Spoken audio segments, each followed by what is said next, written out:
Oh. Tapi kali ini kita bincang-bincang tentang peran generasi muda dalam perpolitikan modern ini. Entah ini Mas Pukos ini bisa mewakili anak muda atau beliau ini memang masih muda, bisa menyuarakan peran para anak muda yang sekarang kelihatannya sangat menonjol sekali.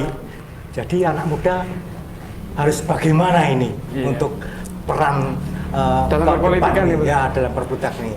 Menurut Mas Pukos gimana? Saya cenderung orang yang tidak pernah membuat dikotomi tua muda. Tua muda. Tapi pembicaraan tentang generasi muda itu selalu menarik bagi saya. Menarik karena itu urut saya dengan keberlanjutan regenerasi, kesinambungan, dan tentunya adalah bagaimana kita akan membangun civil society dan peradaban. Itu yang jauh lebih menarik.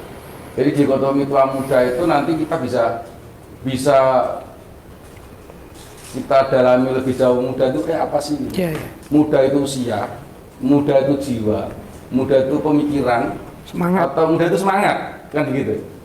Bisa jadi orang yang sudah umur, misalnya contoh yang almarhum Yaya Abdurrahman Wahid, sampai usia sesepuh itu bagi saya sangat muda berpikirnya. Dia selalu mengolah pemikiran-pemikiran baru, melakukan reproduksi ide untuk keberlangsungan itu tadi. Anak-anak muda semua yang dia bawa, dan semangatnya anak muda. Selalu update ya itu. Update, Yaya Abdurrahman Wahid.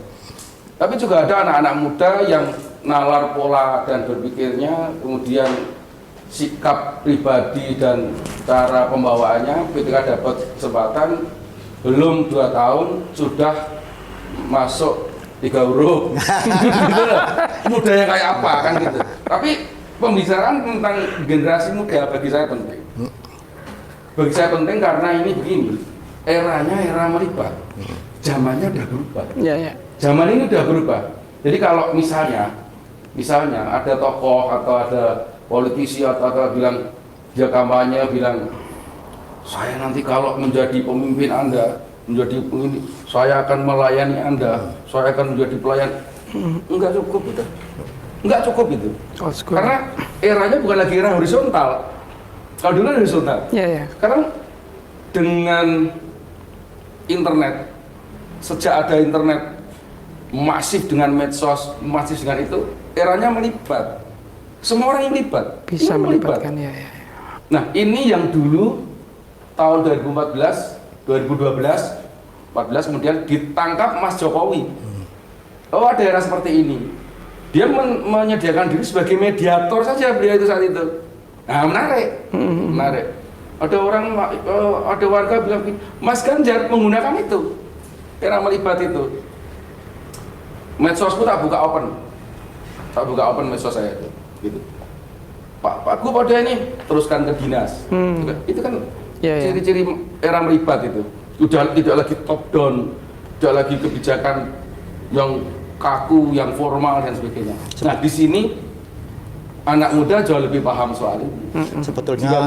Sebetulnya peran anak muda ini sudah diterawang jauh oleh presiden pertama kita itu, Pak Karno. Bung Karno begitu juga kan? Dia kan semangat pembaruannya, revolusionernya kan begitu. Dia minta berikan saya 10 anak muda akan guncang dunia. Karena saat itu beliau itu mentok bertemu dengan generasi konservatif. Generasi konservatif yang ingin kita siap dulu lah, infrastrukturnya siap, gini-gini nanti ada pemberian kemerdekaan. Nggak bisa. Kita harus ambil ini kesempatan gitu Bung Karno. Dan semangatnya Bung Karno itu ternyata ditiru oleh pelatih timnas Sintayong. Berikan saya 11 pemuda akan guncang Piala Asia. Di situ sebetulnya. Nah, ini penting, kita perlu mendorong anak-anak muda itu. Ya baik yang muda usia maupun yang muda pemikiran untuk masuk ke ranah terjun ke dunia politik sebagai apa ya, pemegang kebijakan publik begitu, mengatur kebijakan publik, mengatur kehidupan publik agar tidak ada gap. Agak bahaya memang kalau ada gap. Kalau ada gap antara generasi tua yang mapan itu, lalu generasi mudanya tertinggal, butuh sambung bambu. Ya kalau ada sambung bambu, Iya. kalau enggak repot. Apalagi namanya sambung bambu kan, ini tinggi sekali itu. Daripada kita memerlukan sambung bambu, lebih baik generasi muda ini kita tarik masuk. Kita dorong-dorong aja, kita dorong-dorong ya. Makanya saya sering banget ngomong, ini anak-anak muda, ayo bareng-bareng yuk. Ya itu makanya setiap partai kan ada anak-anak mudanya. Iya. Itu kan Harus bagian begitu. dari regenerasi kan. Bagian dari itu. PDIP juga kan punya. Ya, betul. PDIP sekarang di PDI Perjuangan ya, di PDI Perjuangan hampir seluruh pimpinannya kan anak muda. Anda jangan ngomong Bu Mega Ketua Umum ya. Beliau kan nomor 1. Ya. Beliau kita tempatkan Nomor sebagai satu. ikon nomor 1 gitu. Ya. Tapi operasionalnya Hasto anak muda. Ada Bimo anak Arya muda. Bumi anak muda. Adian anak muda. Yang sepuh-sepuh supervisi aja. Itu Mas Jarot, Mas Komarudin Batubun. Nah, terus anak muda ini dibatasi usia berapa ya? Yang masih dia bilang muda gitu. Nah itu tadi saya sendiri apa sesuai kesepakatannya PBB itu muda seberapa, manula seberapa, Ya.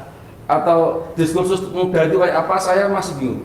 Atau seperti kata MK itu, muda itu harus usia sekian boleh jadi pejabat itu. Tapi kalau saya gini Mas Mucus, kalau boleh nggih. Kadang-kadang kan kita bicara anak muda itu sebagai apa akselerator ya. Akselerator Semuanya. ya? Karena masih punya jiwa. Iya, masih punya jiwa untuk itu. Tapi kan ada juga nilai-nilai kayak semacam etika, nilai-nilai yang sebetulnya kita jaga dari awal. Itu kan tidak bisa serta-merta tiba-tiba munculnya apa ya semangat atau generasi muda tadi menghilangkan ini tadi. Nah Itu bagaimana menurut itu dia, makanya mumpung yang sepuh-sepuh, yang tua ini masih ada semangat, yang muda muncul. Jadi bareng Ya. ada kolaborasi yang kuat. Ya. Karena kalau enggak, daripada butuh sabung bambu tadi loh, sabung bambu ini ya kalau ada, Ya. ya kalau kuat. Kalau enggak kita ringkih, bahaya. Saya tuh sering ngomong ya, saya tuh sering ngomong dalam beberapa hal kesempatan. Kita itu dibesarkan di dunia tumpes kelor, di dunia tumpes kelor.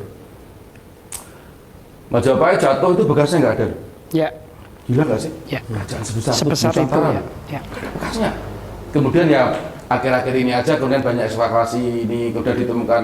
Saya kok nggak yakin ya kalau dari candi kecil-kecil itu tuh Punya Majapahit, merepresentasikan kemegahan Majapahit ya. Ya, paham. Demak jatuh, tinggal masjidnya yang ada. Kacanya nggak ada. Iya. Pajang itu gede banget loh. Ya. Batu ompak nyatok isinya. Tumpah. Bahkan kerajaan yang masih ada kepenerusannya, dinasti Mataram Islam, Anda bayangkan aja di kota gede, di Pelarat, apa bekasnya? Ini ada. Kuburan. Aja. Bukannya kuburan sekarang ini. Artinya karena orang itu cenderung tumpes kelor, nggak mau ada bayang-bayang atasannya Iya. di pendahulunya. Nah itu bagus enggak Mas? Nggak bagus. Enggak bagus ya? Bagi saya nggak bagus. Iya, iya. Bagi saya nggak bagus. Karena menghilangkan Bupati, sejarah. wali kota, gubernur, demikian juga. Presiden demikian juga. Program yang belum selesai atau program yang bahkan sudah selesai Iya. dari pendahulunya, dihancurin. Ya. Hanya karena apa? Aku nggak mau ada bayang-bayang Ya. kemegahan. Yang dulu. Banyak kan berpikirnya seperti itu. Itu kan nggak boleh. Itu warisan para raja duluan gitu terus. Kesinambungan peradaban nggak jalan. Nggak jalan. Apalagi Solo, contoh ya. Kalau kita ngomong Solo, Solo itu ada sebelum ada Indonesia. Solo itu ada sebelum ada Republik ini. Iya betul. Kota pusat pemikiran, kota pusat apa namanya? Pemerintahan, budaya, kota iya. pusat ekonomi, kota metropolis bahkan sebelum Jakarta. Pemerintahan juga termasuk Iya. ya. Oke. Sebelum ada Indonesia, sebelum orang berpikir Indonesia, sebuah nation, sebuah negara bangsa, Solo sudah kota yang sudah mapan jadi loh, gitu. Ini bahaya kalau tidak ada kesinambungan. Jadi begini ceritanya. Dulu Mataram itu selalu, ya nggak hanya Mataram, ini para pendahulu kerajaan Kartosuro itu berpikir jauh tentang kesinambungan dinasti ya, kesinambungan tata pemerintahannya. Demak hancur karena pemberontakan, karena ini. Pajang hancur karena dihancurkan. Mataram awal hancur karena ada pemberontakan Trunojoyo, ada pemberontakan Sunan Kuning, ada. Yeah. Kalau begini terus itu masih menggunakan pusaka Senjoto, Pusaka Kacurigan, gitu. Pusaka Kacurigan. Maka ketika dipindah ke Solo, Kanjeng Ratu Mas Balitar itu permaisuri PB1, itu memberi inspirasi pada cucunya. Di PB2 itu kan cucunya PB1. Ya. Ada satu nama menyelam, Hamangkurat Jawi itu, Hamangkurat 4 itu menyelam. Karena pengen keraton Mataram iki lestari, ojo nganggo senjata kacurigan. Ana dadi senjata kapujanggan. Dadi kapujanggan. Lalu dikenallah kemudian Renaissance sastra Jawa saat itu. Yang di salah satu pelopornya Yosadipuro I itu. Yosadipuro I itu yang kemudian menurunkan Rangga Warsito, Pajang Swara segala macam itu. Seluruh naskah itu yang ada bisa diambil itu diterjemahkan dalam bahasa Jawa Baru. Dari Kekawin, dari Kidung, dari ini, termasuk naskah dari Arab, Serat-serat itu ya. dari sastra Arab, sastra Cina, dan sebagainya, dimasukin Renaissance sastra Jawa. Dari situ kemudian ilmu pengetahuan itu masuk. Nah, di sini Solo, pentingnya Solo di sini nih. Lalu ada, kalau kawan-kawan ingat, Serat Centini itu ensiklopedia terlengkap Jawa hingga saat ini nggak ada, belum ada tandingnya itu. 12 jilid. Itu era Pakubono 5 atau 5 sampai bikin seperti itu lengkap sekali. Anda mau nanya apapun Apa aja di situ ada, ya, di Serat situ. Centini ya, betul. Dari obat, dari bagaimana tata pemerintahan, dari sampai mistik, sampai Hubungan tasawuf, suami istri sampai juga. ini. Ada di situ semua. Ya, betul. Ngitung-ngitungan wong mati, ada di situ. Sampai segitunya.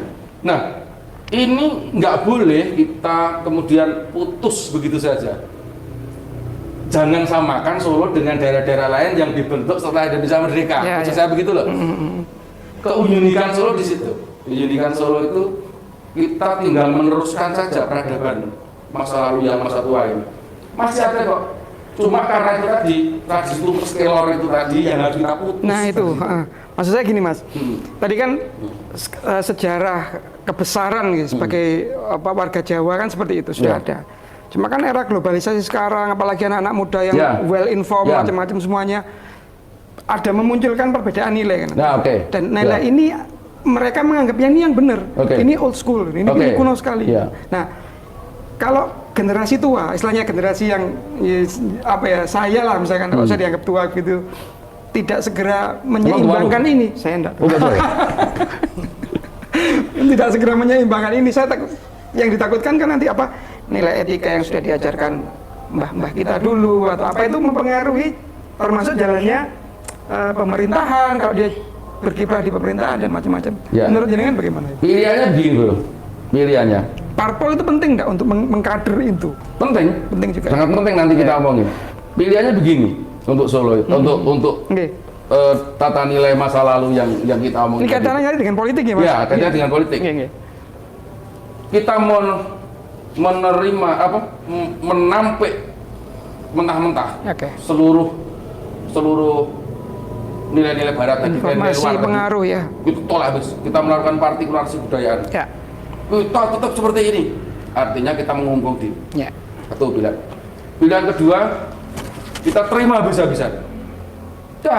Ternyata memang peradabannya udah seperti ini kok. Zamannya udah seperti ini, kita harus mengikuti ya. Selesai sudah. Atau kita bahasanya yang tepat apa ya? Beradaptasi bukan? Bukan. Keterbelahan. Kayak ada schizofrenia kultural. Iya, schizofrenia kultural. Keterbelahan itu sing kene mlaku dengan gaya konservatifnya. Nilainya ya betul. Yang sini ini yang menurut saya sekarang terjadi di betul. Solo. Nah, itu maksud saya. Ininya sekarang terjadi di Solo. Yang sepuh-sepuh bilang sing nom ora njawani, sing tuwa sing nom ngarani, sing tuwa ora ngikuti zaman. Padahal mbah-mbah dulu itu termasuk PB12 almarhum itu ngomong nuting zaman kelakone. Tawaran saya itu transformasi kreatif, Pak. Transformasi kreatif. Bagaimana? Kita melakukan transformasi nilai secara kreatif. bagi saya nilai budaya, bentuk dan sebagainya itu bisa kita transformasi dengan sangat kreatif. Karena kalau enggak kita selalu dari nol terus. Mulai nol terus. Nge-restart terus gitu ya? Iya. Padahal salah satu syarat peradaban, wajar peradaban itu tidak ada penciptaan dari nol. Tidak ada creation ex nihilo. Yes. Tidak ada creation ex nihilo. Jadi prinsip berkebudayaan, berperadaban itu masa lalu itu warisan, masa depan itu kemungkinan. Ya. Hari ini itu bagaimana mengolah warisan itu untuk mencapai menjawab kemungkinan masa depan itu. Nggih. Ini visiku, Pak. Visiku ketika saya mencalonkan diri sebagai wakil wali kota Surakarta saat ini. Ya. Mengapa saya mengajukan itu, membangun Surakarta dalam bingkai transformasi kreatif? Karena itu saya paham. Yeah. Menurut saya paham tentang itu. Dan mengapa saya ambil wakil? Karena menurut saya posisi saya saat ini lebih pas di situ. Ya, ini yang mau saya tanyakan. Ini saya dengarkan memang jenengan sedang mendaftarkan diri ya sebagai calon wakil wali kota di Solo. Sebagai sebagai wartawan. Sebagai soal kan jenengan tahu kan problem-problem apa yang ada di Solo. Saya mengawal dinamika masyarakat di dunia jurnalistik itu 25 tahun. Menurut saya cukup, bro saya. Okay. Nah, itu yang paling urgent dilakukan di Kota Solo untuk pengembangan SDM-nya itu apa, Mas? Ya itu tadi. Menyambungkan connecting dot namanya. How? Caranya bagaimana? Ya itu. Sebetulnya mereka tuh terpisah-pisah aja kok. Karena nggak ada yang menyambungkan. Kesinambungan itu komunitas ini sendiri. LSM sendiri, akademisi sendiri, budayawan jalan sendiri, orang seni jalan sendiri, teman-teman media jalan sendiri. Semua ini tidak ada yang nggak berpikir baik sebetulnya. Semua ini ingin mengawal peradaban dengan baik, tapi masih jalan sendiri. Connecting dot-nya itu yang konektornya yang belum ada. Hub-nya itu apa untuk menghubungkan mereka saat semua? Saat ini menurut saya di dunia era melibat eksekutif hanya menjadi hub. Hanya menjadi hub. Ya, menampung seluruhnya. Kamot, bahasa Jawanya itu kamot. Gulu Bengawan Waduk Segoro. Apa itu, Mas? Ya kudu duwe sabar. Ini juga janggal, Mas. Kudu duwe sabar nih, kudu Waduk Segoro itu. Ya, Waduk Segoro. Mbok kei batang, mau kei minyak wangi, ya belum. Tidak ada apa-apa, mau semua. Ya betul, Mas. Segoro, Pak. Di Indonesia ini kan 25% itu diisi oleh anak muda yang usia di bawah 25 tahun. Nah, bagaimana Mas Mukus nanti untuk merangkul mereka ketika menjadi wakil wali kota atau mungkin mempunyai ide-ide untuk memberdayakan mereka. Nah, itu dia. Cara Anda menarik anak muda itu bagaimana, Mas? Mereka jangan diarahkan ya. Jadi jangan Anda bayangkan alam mereka, kehidupan mereka seperti zaman kita. Ya, betul. Anda arahkan, apa namanya, bingkai-bingkai, enggak. Diatur-atur enggak mau ya? Enggak. Kita ini memberi ruang aja pada mereka. Beri ruang. Atas nama, bukan atas nama ini ya, bukan atas nama ketidaknyamanan ya gitu ya, begitu. Atas nama keleluasaan bersama di ruang kota, kita beri ke tempat mereka untuk berekspresi. Kita beri tempat mereka berekspresi. Mereka pemilik zaman masa depan.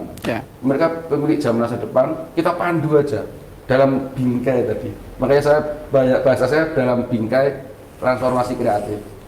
Tetap dalam bingkai ini aja. Jangan keluar dari bingkai ini. Artinya terus menjaga nilai Surakarta.